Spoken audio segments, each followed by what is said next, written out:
क्या आज भारत हिंदू राष्ट्र नहीं है? फिर क्यों धीरेन्द्र कृष्ण शास्त्री दिल्ली से लेकर वृंदावन तक की पदयात्रा करते हैं और सनातनियों की एकता के लिए आह्वान करते हैं?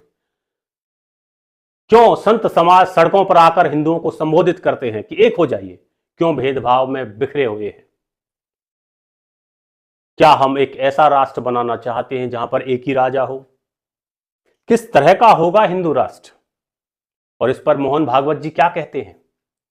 और क्या होता है हिंदू राष्ट्र? इन सभी प्रश्नों पर इस वीडियो में चर्चा करेंगे।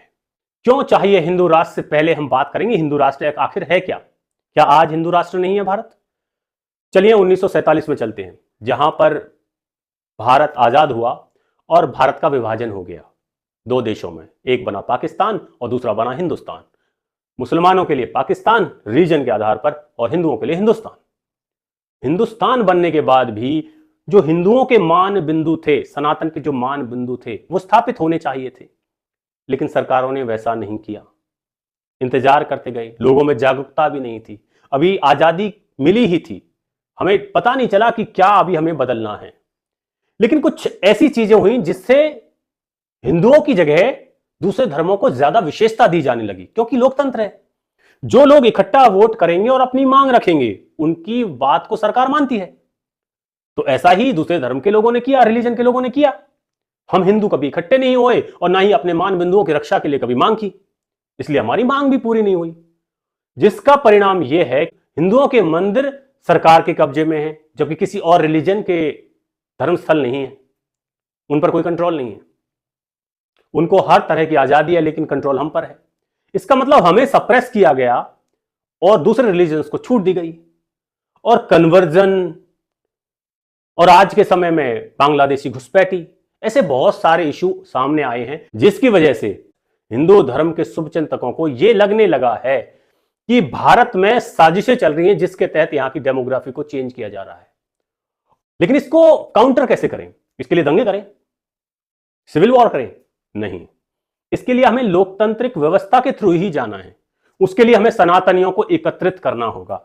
जब सनातनी एकत्रित होकर अपनी मांगों को सरकार के सामने रखेंगे अपने वोट के जरिए, क्योंकि वोट को हम ट्रेड करते हैं कि हमें यह चाहिए समाज में, हम तभी वोट देंगे, तो तभी नेता आपकी बात को मानेंगे और आपके सांसद जाएंगे और वो आपके लिए कानून बनाएंगे। तो उसके लिए सनातनियों को एकत्रित करना है।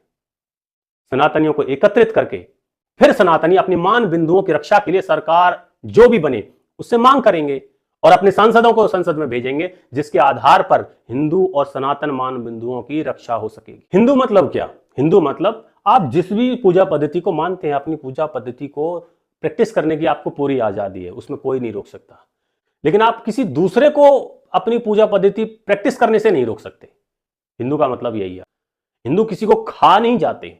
आज भी हिंदू राष्ट्र है, मोहन भागवत जी ने कहा है। हिंदू राष्ट्र घोषित नहीं करना है, वो है, ऋषि मुनियों ने उसको राष्ट्र घोषित कर दिया है। हिंदू शब्द आजकल करते, वो किसी अधिकृत घोषणा का मोहताज नहीं है, वो एक सत्य है। मानने से आपका लाभ है, न मानने से आपका नुकसान है। आजमा के देख सकते हैं। भारत हिंदू राष्ट्र है, बनाना नहीं है, लेकिन ये सुरक्षित रहे इसके लिए यात्रा हो रही है, और इसके लिए पहले लोगों के दिमागों में हिंदू राष्ट्र बनाना पड़ेगा। भारत हिंदू राष्ट्र ही है, लोगों के दिलों पर हमें चाहिए हिंदू राष्ट्र। हमारे सनातन के मान बिंदु क्या हैं, लोगों को नहीं पता है। उसके लिए यात्रा हो रही है, उसकी जागरूकता के लिए यात्रा हो रही है। लोग सोए हुए हैं, 70 साल में हमने नहीं मांगे अपनी मान बिंदु, हम पर जो थोपा गया वो थोप दिया गया, कभी समाज इकट्ठा नहीं हुआ। आज हम अपने मंदिरों की आजादी के लिए, ताकि अपनी गुरुकुल व्यवस्था को वापस ला सके, अपनी शिक्षा पद्धति को वापस ला सकें, अपनी गाय की रक्षा कर सकें और धर्म परिवर्तन को रोक सकें, डेमोग्राफिक चेंज को रोक सकें और आने वाले षड्यंत्रों से भारत को बचा सकें, इसके लिए आज सनातनियों की एकता का आह्वान किया जा रहा है। और इसको हम सपोर्ट कर सकते हैं। जहां भी यात्रा हो उस स्थान पर जाकर इस विचार को गांव गांव पहुंचाकर, हर व्यक्ति तक पहुंचाकर, उनके साथ डिस्कस करके और ऑनलाइन माध्यम से ट्वीट करके, काउंटर करके, नैरेटिव बिल्डअप करके। इसमें तो मुसलमानों को भी कोई दिक्कत नहीं है, क्रिश्चियंस को भी कोई दिक्कत नहीं है, क्योंकि हिंदू बहुल्य जब तक देश है, जब तक मुसलमान भी यहां अपना नमाज अदा कर सकता है और क्रिश्चियन भी अपनी प्रेयर कर सकता है।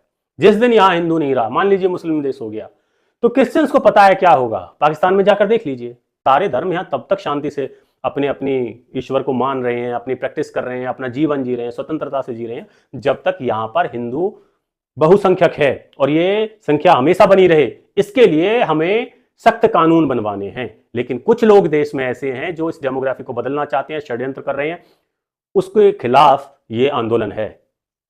ये किसी मुसलमान, किसी क्रिश्चियन या किसी भी अन्य रिलीजन के खिलाफ नहीं है। तो क्यों ना इस मुहिम को, इस आंदोलन को हर रिलीजन सपोर्ट करे, हिंदू राष्ट्र के कॉन्सेप्ट को। होपफुली आपको समझ में आ गया होगा कि क्यों हिंदू राष्ट्र है। हमारे सामने फ्यूचर में बहुत सारे चैलेंज आ रहे हैं, उन चैलेंजेस से निपटने के लिए आज ही हमें रणनीति बनानी होगी, लोगों को इकट्ठा करना होगा, कानून बनाने होंगे। उन चैलेंजेस से निपटने के लिए हमें हिंदू मान बिंदुओं की रक्षा के लिए हिंदू राष्ट्र चाहिए, और हिंदू राष्ट्र आज भी है, ये बना रहे। इसके लिए ये यात्राएं हो रही हैं, पद यात्राएं हो रही हैं, ये आंदोलन हो रहे हैं, और इसमें सभी को सपोर्ट करना चाहिए। जय हिंद, जय भारत।